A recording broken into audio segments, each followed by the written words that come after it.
Bismillahirrahmanirrahim. Assalamualaikum warahmatullahi wabarakatuh. Alhamdulillah wassalatu wassalamu ala Rasulillah wa ala alihi wa sahbihi wa man tabi'ahu wa mawalah. Para buya, para ummi, narasumber yang kita hormati bersama.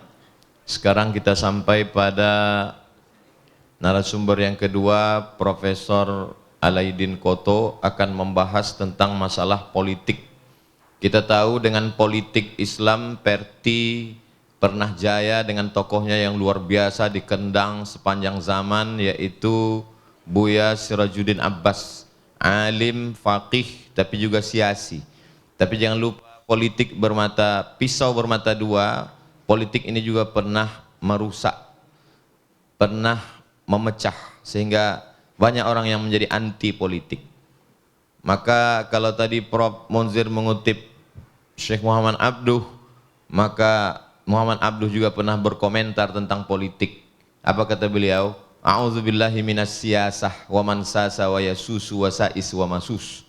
Saking mengerikannya politik ini. Dan kalaulah politik ini dijauhi oleh orang Perti, maka yang akan duduk di kursi tampuk kekuasaan, yang akan menjadi bupati, wali kota, gubernur, DPR RI, DPRD, DPD, orang-orang yang tidak memperjuangkan Islam, apalagi Perti. Di tengah dilema ini, alhamdulillah kita kehadiran seorang profesor yang memang politik ini bidang beliau, disertasi beliau tentang politik Islam. Beliau diberi nama oleh Syekh Ma'sum, ulama mursyid tarekat Naqsyabandiyah. Dua-dua yang diberi nama itu jadi orang besar dua-duanya. Yang satu mursyid di kampus, yang satu mursyid tarekat Naqsyabandiyah, Buya Alaidin dan Profesor Alaidin. Tadi mendengar bahwa nama mereka ini dari satu sumber, saya termenung juga. Apakah selama ini jamaah yang meminta namo ke awak itu akan jadi uang puluh anak-anaknya? Masya Allah, ulama dulu tuh luar biasa. Awak mengambil barokah dari mereka. Tidak memperpanjang mukaddimah, narasumber kita Profesor Dr. Alaidin Koto, tamat dari MTI Candung tahun 1973. Sampailah bergelar doktor dan menjadi guru besar, dan beliau Waketum PP Perti Pusat 2023-2028, menjadi ketua Perti Provinsi Riau sebelum periode Buya Gamal Abdul Nasir. Kita akan dengarkan paparan beliau sampai pukul 4.30. Kalau pergi, lupa pula pantun tadi, kain ihram, memakai ihram untuk umroh, kainnya diikat peniti. Sudah lama berkawan dengan Ustadz Maghfirah, tadi tahu dia rupanya orang Perti. Itu dia. Itu jadi banyak yang dengan silaturahim nih. Mudah-mudahan ke depan Perti berawal asah, maka nanti ke depan entah pertemuan sekian bulan sekali, nanti kita akan ke Madrasah Perti Tanjung Berulak, ke pesantren Perti Buya Muhammad Abdih, lalu kemudian ke Kuntu, satu-satunya kampung yang ada dalam Al-Quran. Baiklah, kita serahkan kepada Profesor Alaidin. Falyatafadhal mashkura. Sebelum saya mulai, gimana kalau gini juga,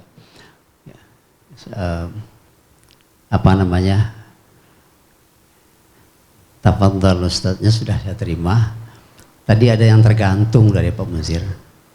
Kenapa orang Perti bermazhab Syafi'i? Mungkin minta izin dulu kepada moderator, bagaimana kalau kita serahkan ini kepada Ustadz Abdi. Ustadz Abdi kan bicara tentang paham amalan-amalan etikat orang Perti. Tolong lanjutkan. Ini aja, jelasin.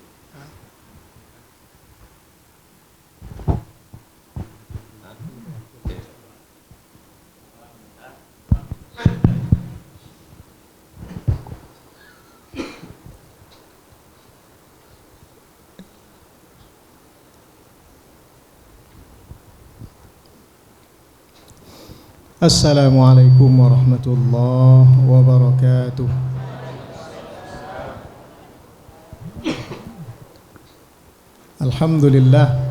Alhamdulillahil fadli wal ihsan alladzi qadhafa fi qulubi man sya'ahu min ibadihi nural iman. Asyhadu an la ilaha illallah wahdahu la syarikalah wa asyhadu anna Muhammadan abduhu wa rasuluh la nabiyya ba'dah. Allahumma 'allimna ma jahilna wa dhakkirna ma nasina waftah 'alaina hikmataka wansur 'alaina min khazaini rahmatika ya arhamar rahimin. Rabbi shrah li sadri wa yassir li amri wahlul 'uqdatam min lisani yafqahu qawli. Terima kasih banyak kepada guru kita Abuya Profesor Dr.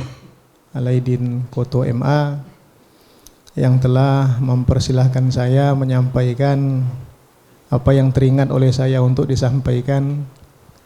Dan terima kasih banyak kepada moderator Abuya Ustadz Abdul Samad, Profesor Dr. Abdul Samad. Tidak salah sebut pula nanti.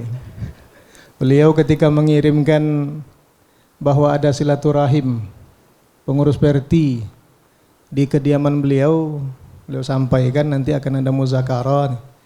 Moderatornya nanti saya aja. Saya bilang tuh balik itu betul. Semestinya yang jadi moderator tuh kami inilah yang jadi moderator tuh. Uwas tuh jangan jadi moderator. Cuman karena pengurus Perti membuatnya seperti itu di undangan, itu pasal juga dilaksanakan. Jadi saya berterima kasih sekali. Tak menyebutkan nama satu persatu karena sudah disebutkan. Dan yang kami banggakan orang tua kami Pak Nasrun, alhamdulillah Bapak sehat dan mudah-mudahan kedepannya sehat lahir batinnya. Ini yang tampak oleh saya dalam muzakarah ini pertitulen semua ini. Karena zaman sekarang ini banyak tuan-tuan orang yang bernama Muhammad Perti. Muhammad Perti, casingnya Perti, amalannya Muhammadiyah, itu Muhammad Perti nama itu. Iya. Saya teringat petua almarhum Abuya, orang tua saya.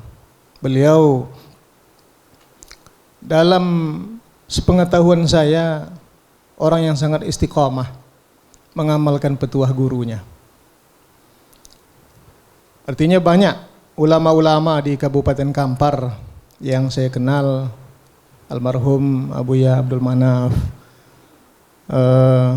almarhum Angku Mudo Dahlil Mursyid Tarikat di Kampar, almarhum Abuya Bakhtiar. Itu semuanya orang-orang yang istiqamah memegang petuah gurunya.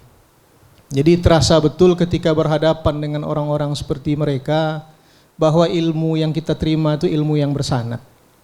Bukan ilmu yang dicaplok sini, caplok situ, ambil sini, ambil situ, enggak. Tapi ilmu yang memang didudukkan. Dalam istilah bahasa Arab, kata lain dari praktek bersanad itu adalah talaqi. Masyarakat kita di Indonesia itu dahulunya banyak berguru ke tanah suci, bukan ke Mesir.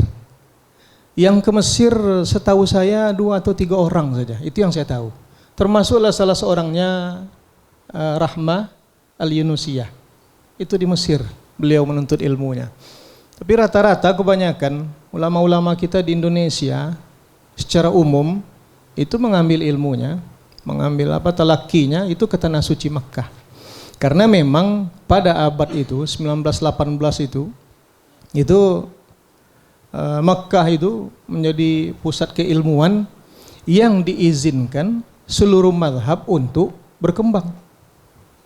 Sehingga kalau di istilah di Azhar ada ruwak-ruwaknya. Ini ada ruwak Syafi'iyah, ada ruwak Hanafiyah, ada ruwak Malikiyah, ada ruwak Hanabilah. Ketika itu diizinkan. Dan pada masa Syekh Ahmad Khatib Al-Minangkabawi atau Al-Minkabawi, beliau mufti di sana.